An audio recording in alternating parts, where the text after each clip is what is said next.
agenda pembacaan duplik atau jawaban pihak terdakwa atas replik jaksa penuntut umum dipastikan menjadi panggung perang argumentasi baru yang siap dimanfaatkan oleh Nikita Mirzani untuk menyerang balik tuntutan pidana yang dijatuhkan kepadanya. Ya, setelah pleidoynya ditolak mentah-mentah oleh JPU yang kukuh pada tuntutan 11 tahun penjara, Nikita Mirzani dan tim kuasa hukumnya siap melancarkan 5 perlawanan balik yang fundamental dalam duplik mendatang dengan sebuah manuver politik yang mengejutkan, yakni klaim akan meminta bantuan langsung kepada Presiden Republik Indonesia. Dan berikut adalah uraian mendalam mengenai 5 poin perlawanan balik yang diangkat oleh pihak Nikita Mirzani versi Cumi Top Side.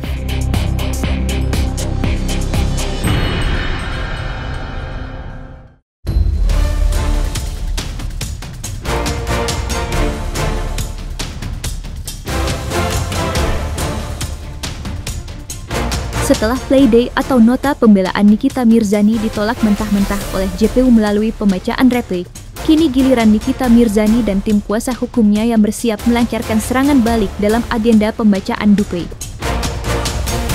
Ya, seperti diketahui, replik JPU yang bersikeras pada tuntutan 11 tahun penjara dan menolak semua dalil pembelaan, mulai dari klaim edukasi hingga perbedaan pasal telah memicu kemarahan Nikita Mirzani. Melalui agenda duplik yang akan dilaksanakan pada Kamis 23 Oktober 2025 mendatang, Nikita Mirzani menegaskan akan menantang keras seluruh isi replik JPU yang ia anggap penuh drama dan asumsi tanpa dasar. Ya kan emang gitu, kalau replik dari jaksa kan ya jaksa pasti nolak-nolak, tapi ya lucu aja sih. Apa ya? Nanti aja tunggu duplik dari aku. Nggak tahu, gue juga bingung, banyak banget yang diada-adain di replik. Ya, nanti kan setelah dari sini kan kita dikasih kesempatan untuk mengajukan duplik di hari Kamis ya. Di hari Kamis tanggal 23 ini kita diberi kesempatan untuk mengajukan duplik. Ya, nanti dalam duplik itu kita tanggapin lagi gitu kan, ada beberapa hal.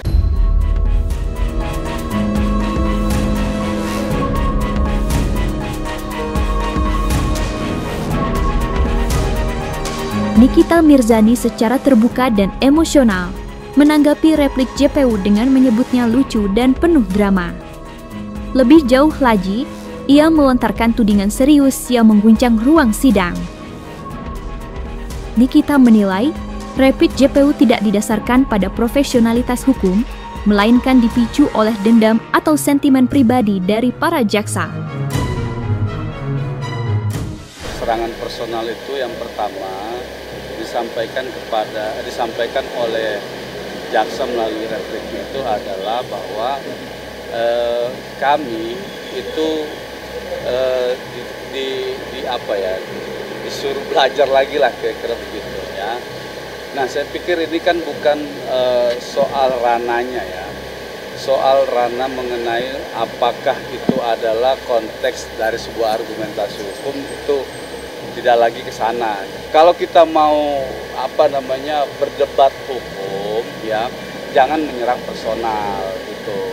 Kami tidak pernah menyerang personal dari jaksa. Dalam pledoi kami tidak pernah menyerang secara pribadi dari jaksa itu sendiri.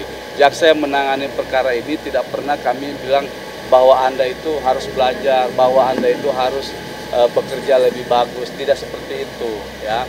Nah, kalau kami balas lagi nanti seperti ini, jatuhnya nanti debat kusir. Kami di sini bilang nanti dalam duplik ya, seharusnya jaksa yang harus belajar gitu. Ya mohon maaf, mereka suruh belajar kita bicara soal apa? Ini soal etika gitu, soal etika dalam hukum acara pidana gitu. Nah, tidak semestinya itu disampaikan oleh jaksa dalam forum persidangan ini gitu.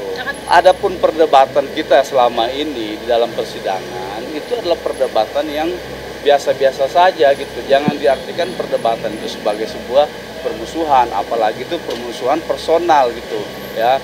Kami dibilang belajar lagi personal. Kita ini belajar sudah sampai S3 loh, gitu loh maksud saya.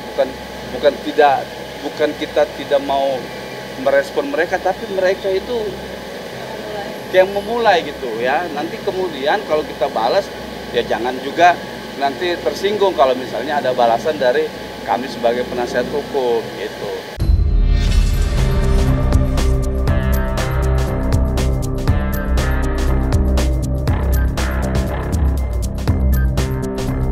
Meskipun jaksa penuntut umum telah dengan tegas menolak keberatan Nikita Mirzani mengenai perbedaan pasal dalam surat dakwaan dengan hasil penyidikan, sang artis tetap konsisten pada pendiriannya. Tampaknya, isu perbedaan pasal ini menjadi salah satu pilar utama yang terus dipertahankan pihak Nikita untuk membatalkan dakwaan. Nah memang dirubah kan, dari Polda kan 368, 27A ayat 1. Lah dituntutan, di dakwaan jadi 369, 27B ayat 2. Kan tidak ada yang pernah di BAP ayat-ayat itu, adanya ayat-ayat cinta.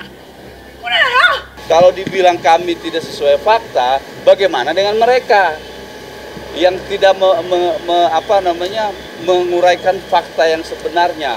Itu dua orang yang ngomong, saksi Sylvia Novitasari, saya masih ingat, saksi Agus Menchandra, saya masih ingat. Mereka berdua ada di mobil bersama-sama dengan Reza Gladys. Tapi versi berikutnya, Reza Gladys bilang bukan di mobil, tapi di rumah. Itu sama keterangannya dengan suaminya At-Taubah ini. Nah, sekarang fakta mana yang kita mau pakai gitu loh. Ya. Kalau kita mau pakai fakta di dalam mobil, berarti ini tidak benar yang di rumah. Kalau kita mau pakai fakta yang di dalam rumah, berarti mobil tidak benar. Kan gitu saya bilang. Makanya dalam kesimpulan pledoi kami, tuntutan jaksa itu bertentangan dengan fakta begitu.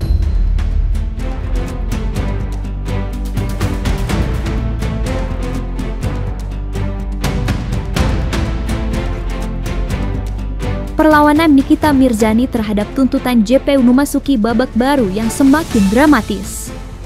Setelah pledoinya ditolak mentah-mentah oleh replik JPU, Nikita kini tidak hanya mengandalkan argumen hukum biduplik, tetapi juga siap menempuh jalur politik ekstrim dengan mengajukan surat langsung kepada Presiden Republik Indonesia.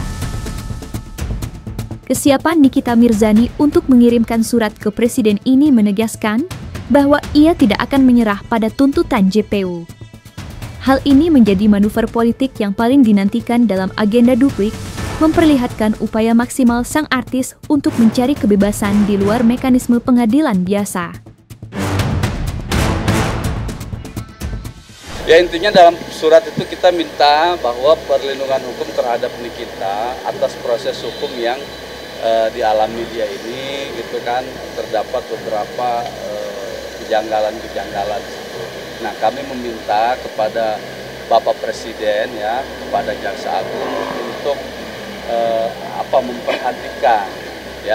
memperhatikan persoalan ini, gitu kan. Jangan sampai kemudian persoalan ini menjadi presiden buruk bagi penegakan hukum kita, gitu. Itu sebenarnya harapan kita, supaya perkara ini diperhatikan, supaya masalah ini tidak berlarut-larut. Dalam arti berlarut-larut itu adalah terkait dengan adanya proses-proses hukum yang menurut Nikita itu tidak menjadi relevan, gitu kan. Nah, seperti tadi juga diambil lagi kasus yang tahun berapa, dikupas di sini di dalam pledoi, gitu kan. Itu kan persoalan lain, ngapain sih dibawa-bawa ke dalam urusan ini, gitu loh.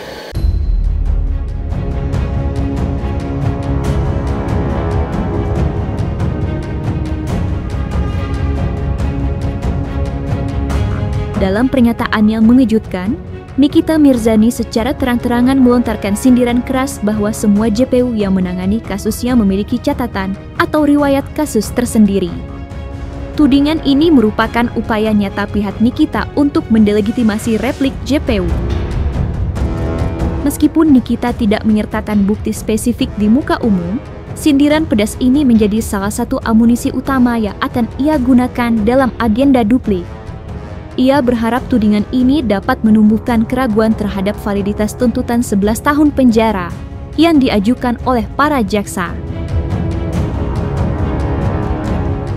Ya, JP Dona tuh kasusnya banyak. Putri Manurung juga ada kasus. Masa gue berkasus semua? Gue mau ngakak aja. Pokoknya kalau sama mereka gue ngakak aja udah. Padahal aku yang artis, tapi mereka yang jago acting. Jangan dari jaksa. Iya, itu tuh sebetulnya Tringling itu tuh ini banget apa namanya kalau mendadak itu. Maksudnya mendadak ngasihnya mereka. Apa sih namanya? On the spot itu tuh. Jadi udah mau jadi, tiba-tiba ada yang ke hutan bilang mau ketemu kita. Kan aku tuh nggak pernah mau ketemu sama orang yang nggak aku kenal, tapi kok rasanya hari itu boleh aja gitu masuk itu orang. Akhirnya dia ngobrol, dia bawa buktinya, ternyata ada masalah terenggiling yang jaksanya juga sama Dona. Itu kerugian negara, itu yang negara yang dirugikan. Kalau gua kan tidak merugikan negara, tapi dituntutnya 11 tahun. Ini merugikan negara tapi dituntutnya sama Dona itu cuma setahun dan denda 20 juta. Gitu, makanya gue bingung kok ngejomplang ya gitu. Iya, memang dendam. Emang nyeleneh semua tadi juga berisik banget yang nggak tahu namanya, mohon maaf, gendut. Juga berisik, makanya dia pakai masker terus.